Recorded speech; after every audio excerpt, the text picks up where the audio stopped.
Yes, it's Frank C. Bonansinga. Last name Bonansinga, Italian. And today's date? Today's the 5th of January, 2001. And what's the current address where we We're are? at 28151 Pushawalla Road in Indio Hills, California, outside of Palm Springs. Can you tell me the date that you were born? I was born 28 July 1928 in Sioux City, Iowa. And can you tell me a little bit about when you were a young child and how you got interested in flying? Well, apparently as a baby I was fascinated by birds and airplanes, and when airplanes flew over, my mother said that I would point at them and giggle and laugh, and I don't, of course, remember that, but then my aunt used to babysit me, and she took me to see some barnstormers, which I don't remember. But then as a child, my mother kept some drawings in the first grade, and instead of doing my homework or whatever, I was drawing airplanes. So it was apparently something that I was fascinated with very young. And we moved to California when I was 5 or 6 years old, and my mother worked during the Depression. I had a part-time job at the Pan Pacific Auditorium there by Fairfax, where we lived. By Hayworth Street we lived in California. And Jimmy Doolittle was the vice president of Shell Oil Company, and he brought a plane in there, and I got to meet him, and he gave me his autographed picture and a pen light, which is long gone, but I still have his picture. So there was something there about as a child.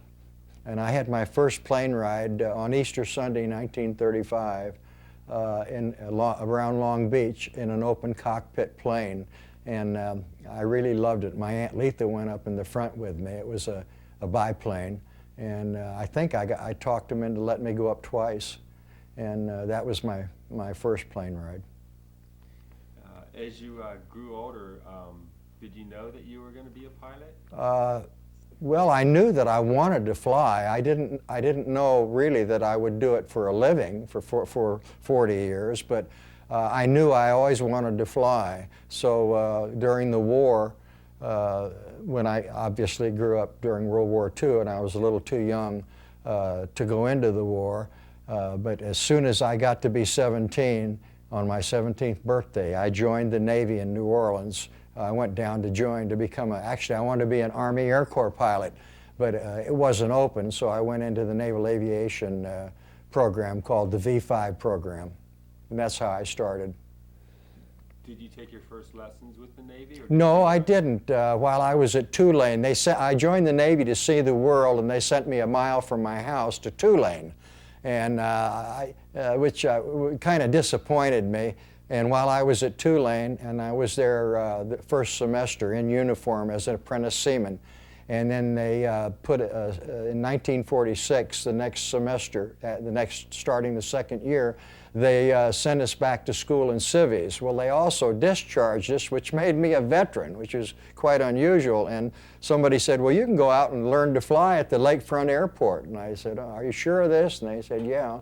So sure enough, I went out and I got to learn to fly a Piper Cub. And I learned in a Piper Cub. And my first instructor was an ex-Navy pilot, an ex-airline pilot named Joe Bonomo. And Joe taught me how to keep a logbook, and I learned to keep a very thorough logbook, and that's what's helped me to remember a lot of these things. Oh, I soloed in the 7 hours, and it's funny, the instructor had me go over to what's now NAS New Orleans at Callender Field, and at that time it was disbanded, you know. So, and he said, I'm going to stand in the middle of the field, and I want you to try to hit me. I said, are you sure? He said, yeah. He says, you won't hit me.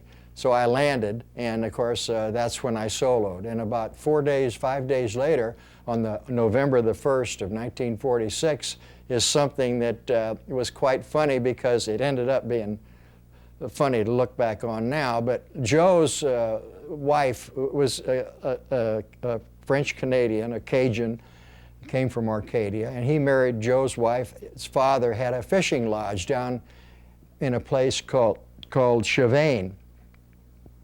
in southwest Louisiana. So we flew down there on my first cross country, and of course I only had about 10 hours.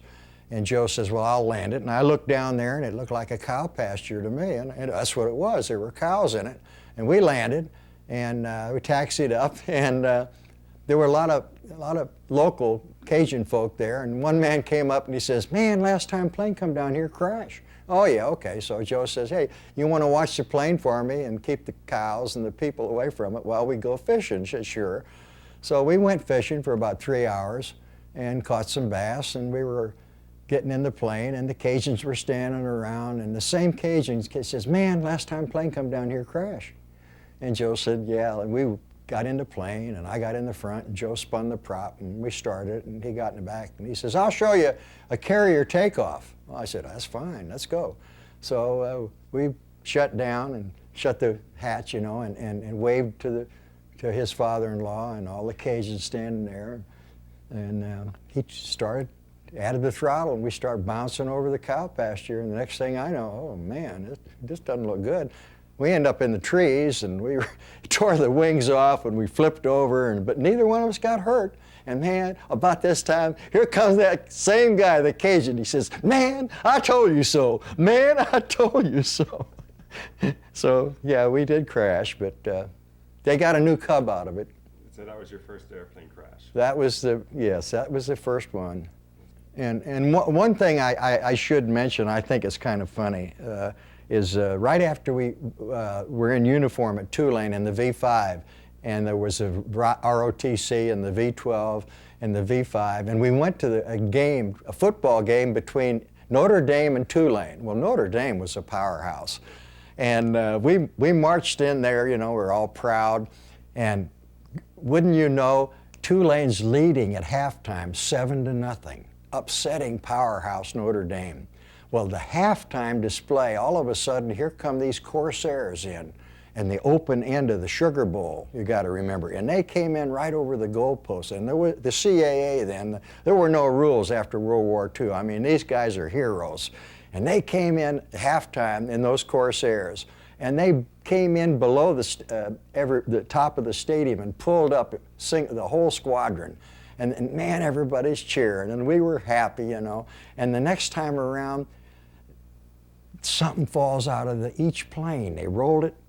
They were throwing rolls of toilet paper out, and it rolled down. And the coach's son, Monk Simon, I remember, he was out there chasing these rolls of toilet paper, and everybody was roaring, laughing. Well, my dad was home listening to the game. And Bill Stern, a famous radio announcer, he's announcing the game, and he says, and here come the Navy planes again, and they're dropping streamers. And of course, Tulane ended up losing 35-7, and one of my buddies who was a fullback at Tulane, Jack Counts, that was the last game he ever played. He scored the first touchdown. But that was probably it, I remember it, of my early days in the V5. And after that, you started training. Where did you go for your flight training? Well, I ended up going to Ottumwa, Iowa in June of 1947, and pre-flight there as a V5. And when I got there, they made us all midshipmen. And we didn't know what it was all about, and all we knew is we wanted to fly, all of us. So it was either get out of the Navy or become a midshipman. So I was sworn in as a midshipman, third class at Ottumwa, and then they closed Ottumwa, and we ended up going down to Pensacola. And I went through pre-flight the 16 weeks, and then graduated as it was on November 1st, a year after that accident, that crash. And then that was at Pensacola. And we waited around for instructors, pools all the time, because things were changing after World War II rapidly. And we waited around, and I finally got my first Navy instructor assigned to me in February. In fact, it was February 14th, 1947. I got my instructor, a Marine, assigned, and I started my flying in the Texan, SNJ, Texan. That was the main plane that they... That was the training plane. They had changed from the Stearman biplane to the SNJ, and we got, maybe 120 hours. We learned to fly and fly formation, and the last thing we did was go land on the carrier. I made my 6 landings on the right there off Pensacola, and then I asked for, I wanted to fly fighters, and I had no idea what I'd get, and I ended up getting F-4U Corsairs, and they sent me from Pensacola over to Jacksonville, and that's where I started my advanced flight training in Corsairs, which was quite a jump from a 650 horsepower engine in the SNJ to a 2,000 horsepower engine in the Corsair, and it was quite an experience. I'll never forget it. So after you were trained in the Corsair, I guess you took a couple tours of duty? Well, after I got my wings in April of 1949. They closed down Jacksonville, and we had to go to Corpus Christi, to Cabinets Field, and one thing led to another, and delays and all that sort of thing. And I finally got my wings in April, and I was a first-class midshipman, and wearing a midshipman uniform. And we made, in those days, $78 a month plus 50% flight pay. And we had to remain midshipman for 2 years, so I had to wait till the 1st of July 49 to become an ensign. But the funny thing is, right after I got my wings, I went home to New Orleans, and I stopped at the Shazrak bar in the bottom of the Roosevelt Hotel, and I was having a beer, and I'm in my khaki uniform. And next thing I know, 2 officers came up and next to me, and both naval aviators. And they looked at me, and they said, "What are you?" I said, "I'm a naval aviator." And they shook their head, and I finished my beer. But it was really, there was only about a 4-year period where the Navy used this midshipman program. And one of the midshipmen was Neil Armstrong, the man on the moon. Several of them did make admirals, but Neil was the famous midshipman. And then after that, I got sent to Norfolk, and I went to a TBM ASW squadron in Norfolk. And it was a VC-33, Composite Squadron 33, and it was had been in World War II as a TBM squadron. So that's where I first went, and there were actually 12 of us midshipmen were assigned to that squadron. Of the 32 pilots, 12 were new midshipmen, and there were maybe a half a dozen officers that were new pilots too. So our skipper was the old famous LSO named Robin Lindsay, who was one of the finest landing signal officers in the Navy, and was on a carrier when Pearl Harbor was hit. And he was famous for not only bringing in planes when the Enterprise was damaged, but he also jumped in the back of one of the planes, a TBD, I believe, or SBD, and supposedly, I believe he downed a Jap Zero coming in by mistake, but he got it, and he was awarded the Navy a medal, I think the battle flag, for doing that.